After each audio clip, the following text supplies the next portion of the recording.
معنى الوكالة لغة وشرعا وما أنواعها. طبعا الوكالة في اللغة هي التفويض، أن تفوض شخصا يعني في أي أمر من الأمور.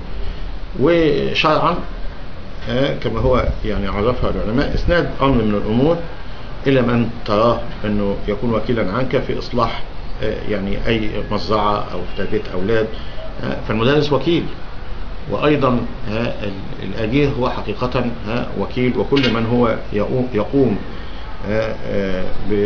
في جانب التصرفات في نيابة عنك، أنت قد أنبت عنك فهو يعني إيه وكيل. والوكالة جائزة شرعا. النبي صلى الله عليه وسلم يقول للصحابة إذا جاءتك رسل، فكان النبي صلى الله عليه وسلم يبعث الرسل ليأخذوا أشياء ويعطوا أشياء ويقومون بالدعوة، وكانوا يقومون بالأمر نيابة عن رسول الله صلى الله عليه وسلم. ولكن الوكالة تجوز فيما يجوز الوكالة فيه، يعني في العبادات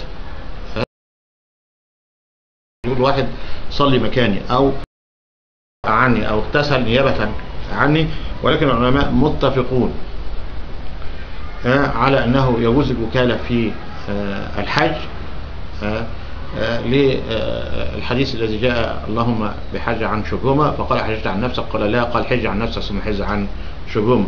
وأيضا في يعني أمر النذر أو صيام النذر أجاز النبي صلى الله عليه وسلم أنه يعني ابنته تقضي عن أبيها صيام النذر الذي هو مدان فيه لرب العالمين. وفي النكاح يجوز الوكالة، رجل الزوج يجوز أن يوكل من يعقد له ويعطي يعني أو يحضر العقد ويعقع مكان الزوج. أما الزوجة فتوكل وليها، أيما امرأة نكحت بغير ولي فنكاحها باطل، نكاحها باطل، نكاحها باطل.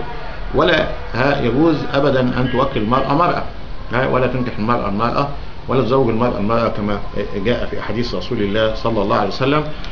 ولهذا المرأة لا يجوز أن توكل في أمور الزواج.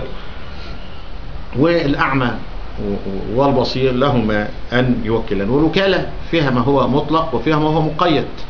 مطلق أن يوكله في كل شيء، والمقيد فيما هو أن يوكله في أشياء معينة، أن تفعل كذا ولا تفعل كذا. وبدل الموكل قد أجيز من صاحب الوكالة تنافذ إلى أن تأتي إليه رسالة واضحة تقول له قد نزعت أو وقفت وكالتك وأنت موقوف عن الوكالة من الآن. وهذه هي يعني أهم أحكام الوكالة. أيضا الوكيل أمين.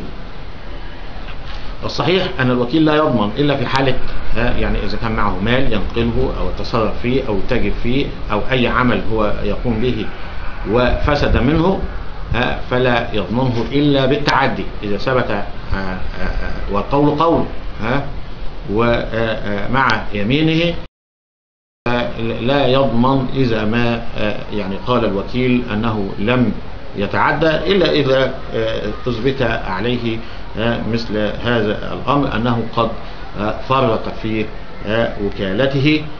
وهذه هي يعني وهذا أهم أحكام الوكالة. وهذا بتضح لنا أن كثير من الأحكام الدنيوية التي أخذها التشريع الوضعي ما أتت إلا من قبل